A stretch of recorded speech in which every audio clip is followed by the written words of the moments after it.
तो ये गाढ़ी और क्रीमी शीर कुरमा तैयार है। बहुत ही रिच बनी है। ऊपर से डालेंगे थोड़े से ड्राई फ्रूट्स। अस्सलाम वालेकुम दोस्तों, ईद आने वाली है तो मुझे बहुत सारे व्यूअर्स ने रिक्वेस्ट किया कि कनक हमें शीर कुरमा की रेसिपी बताएं। तो आज मैं आपको एकदम ऑथेंटिक तरीके से शीर कुरमा की रेसिपी बताऊंगी, जो कि बेहद गाढ़ी, क्रीमी और रिच बनती है बहुत सारे ड्राई फ्रूट्स के साथ। और आप इसे कभी भी बना के एंजॉय कर सकते हैं, ठंडा या गर्म। और मैं आज की रेसिपी डेडिकेट करती हूँ अपने पापा को, क्योंकि ये खुरमा खाना उन्हें बेहद पसंद है। तो चलिए शुरू करते हैं। तो ये मज़ेदार और स्वादिष्ट शीर कुरमा बनाने के लिए यहाँ पे मैंने 10 से 12 बादाम लिए थे, जिसे मैंने पूरी रात के लिए भिगा दिया था। और फिर ना मैंने क्या किया, इसके छिलके निकाल दिए और इसे लंबे लंबे पीसेस में काट दिए। इससे इसका स्वाद ना बहुत ज़्यादा बढ़ जाता है।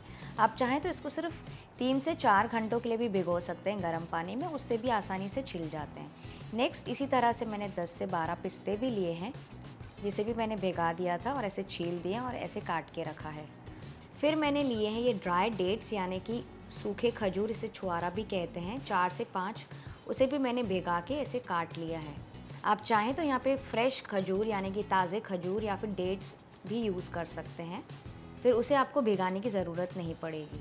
नेक्स्ट यहाँ पे मैं यूज़ कर रही हूँ कुछ काजू, जिसे मैंने भिगाया नहीं है, और 2 टेबलस्पून मैं यूज़ कर रही हूँ चिरौंजी यानी कि चारोली, और साथ ही मैं यूज़ कर रही हूँ 2 टेबलस्पून ये गोल्डन रेजिन्स यानी कि किशमिश।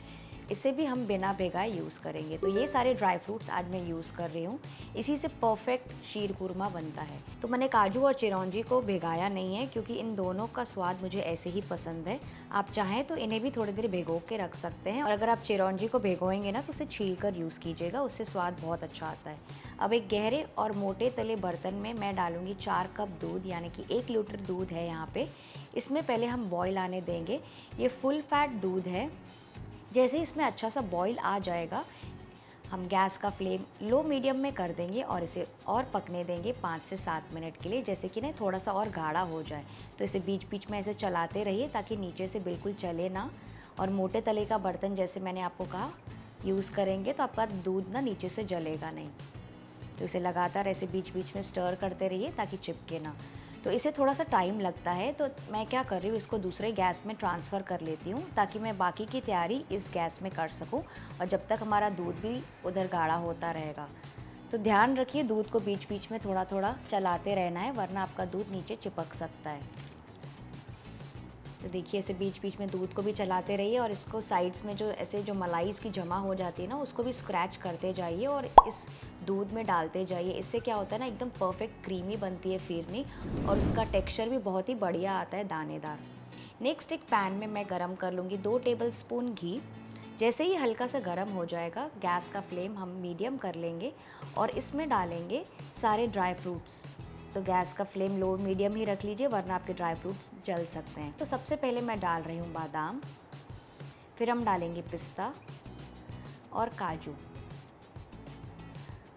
इन सारी चीज़ों को थोड़ा सा फ्राई कर लेंगे, बस 30 से 40 सेकेंड के लिए, और फिर हम बाकी की चीज़ें ऐड कर देंगे, क्योंकि इन्हें भूनने में ज़्यादा समय नहीं लगता है। जैसे कि खजूर हम डाल देंगे, उसके बाद हम डाल देंगे चिरौंजी और फिर किशमिश। अब इन सारे ड्राई फ्रूट्स को मीडियम फ्लेम पर ही हल्का सा फ्राई करना है थोड़ी देर के लिए, जैसे कि ना स्लाइटली गोल्डन ब्राउनिश हो जाए। इसे बहुत ज़्यादा डार्क बिल्कुल भी नहीं करना है, वरना इसका टेस्ट तो ख़राब हो जाएगा, और साथ में ना इसमें से हल्की हल्की जलने की आवाज़ भी आएगी। तो बस इसे हल्का गोल्डन ब्राउन ही करना है, बस इतना कि इसमें से ड्राई फ्रूट्स भूनने की खुशबू आ जाए। तो बस ये रेडी है, बहुत ज़्यादा नहीं पकाना है। इसे हम तुरंत ट्रांसफ़र कर लेंगे पीछे रखे दूध में, जो हमने यहाँ पे साइड में रखा है ना दूध, उसमें डाल देंगे। तो सारे ड्राई फ्रूट्स इसमें ट्रांसफ़र कर लीजिए, और जो बचा हुआ घी है ना, वो भी ट्रांसफ़र कर लीजिए। इसी से शीर कुरमा का परफेक्ट फ्लेवर आता है और टेस्ट भी बहुत ही बढ़िया आता है। तो ये पूरा घी जो बचा है ना इसमें, वो भी डाल दीजिए इस दूध में।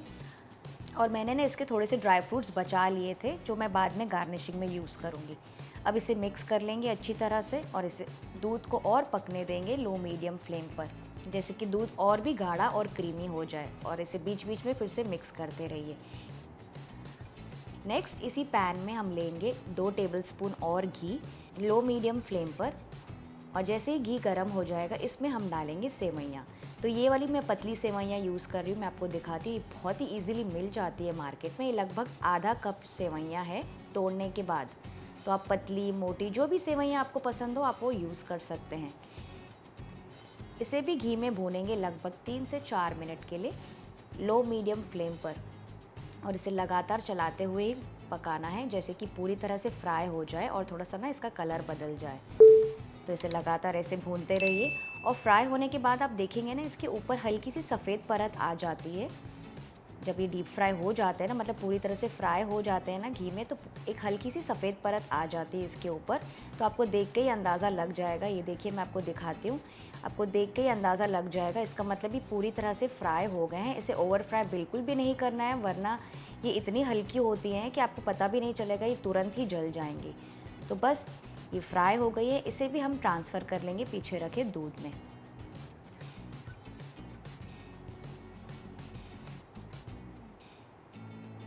और सेवइयाँ डालने के बाद इसे मिक्स करेंगे, और अब इसे लो मीडियम फ्लेम पर ही थोड़ा और पकने देंगे, करीबन 7 से 8 मिनट के लिए। तो बीच बीच में इसे फिर से मिक्स करते जाइए ताकि नीचे से लगे ना। तो करीबन 6 से 7 मिनट हो गए हैं। दूध काफ़ी गाढ़ा होकर अपनी ओरिजिनल क्वांटिटी से आधा हो गया है। तो इस समय मैं इसमें डालूँगी शक्कर। तो यहाँ पे मैं शक्कर यूज़ कर रही हूँ करीबन 3/4 कप। आप चाहें तो 1 कप भी पूरा यूज़ कर सकते हैं, और फिर इसे अच्छी तरह से मिक्स कर लीजिए। फ्रेंड्स, इसमें चीनी की क्वांटिटी बहुत ज़्यादा कम बिल्कुल नहीं करना है, क्योंकि मीठा मतलब मीठा। अब हमने इतनी सारी तैयारी की है, ड्राई फ्रूट्स काटे हैं भिगाकर, छीलकर, दूध गाढ़ा भी किया है, तो चीनी में कंजूसी बिल्कुल नहीं करना है, वरना आपके शीर कूरमा में ना वो मज़ा नहीं आएगा। वैसे आप चाहें तो अपने हिसाब से चीनी थोड़ी सी एडजस्ट कर सकते हैं। शुगर डालने के बाद 2 से 3 मिनट इसे और पकाना है, जैसे शुगर अच्छे से इसमें घुल जाए।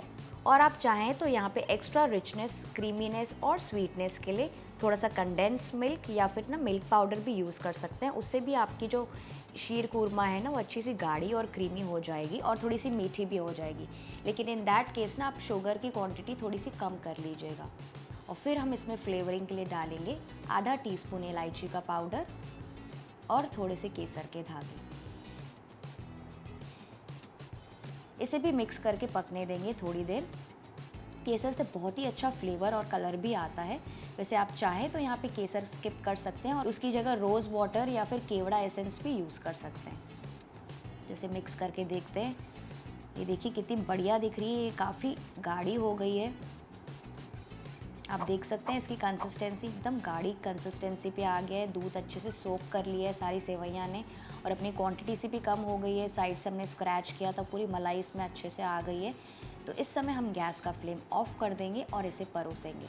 आप चाहें तो इसको गर्मा गर्म परोस सकते हैं, पर मुझे पर्सनली ना ठंडा ज़्यादा पसंद आता है। तो इसे परोसने के लिए किसी सुंदर से बोल में हम ये ट्रांसफ़र कर लेंगे, और फिर ऊपर से हम गार्निश करेंगे बचे हुए नट्स। तो मैंने जो थोड़े से नट्स बचा लिए थे, पिस्ता, काजू और बादाम, वह मैं थोड़ी सी स्प्रिंकल कर रही हूँ। ये देखिए कितनी खूबसूरत लग रही है हमारी होममेड डिश शीर कुरमा। और आप चाहें तो इसे एक और तरीके से परोस सकते हैं। इसे 2 से 3 घंटों के लिए फ्रीज़र में चिल कर लीजिए, और उसके बाद इसे किसी प्याले में डालिए, और फिर ऊपर से डालिए बढ़िया ठंडी ठंडी मलाई कुल्फ़ी। मैंने खुद कितनी बार ट्राई किया, ये बहुत ही मज़े की लगती है। तो फ्रेंड्स, इस मिठास को बांटने के लिए इस वीडियो को लाइक और शेयर ज़रूर कीजिए अपने दोस्तों के साथ, और मेरे चैनल को भी सब्सक्राइब कर लीजिए और ऐसी अच्छी अच्छी रेसिपीज़ देखने के लिए। मैं आपसे मिलती हूँ एक और रेसिपी में, तब तक के लिए अपना ख्याल रखिए और ईद मुबारक।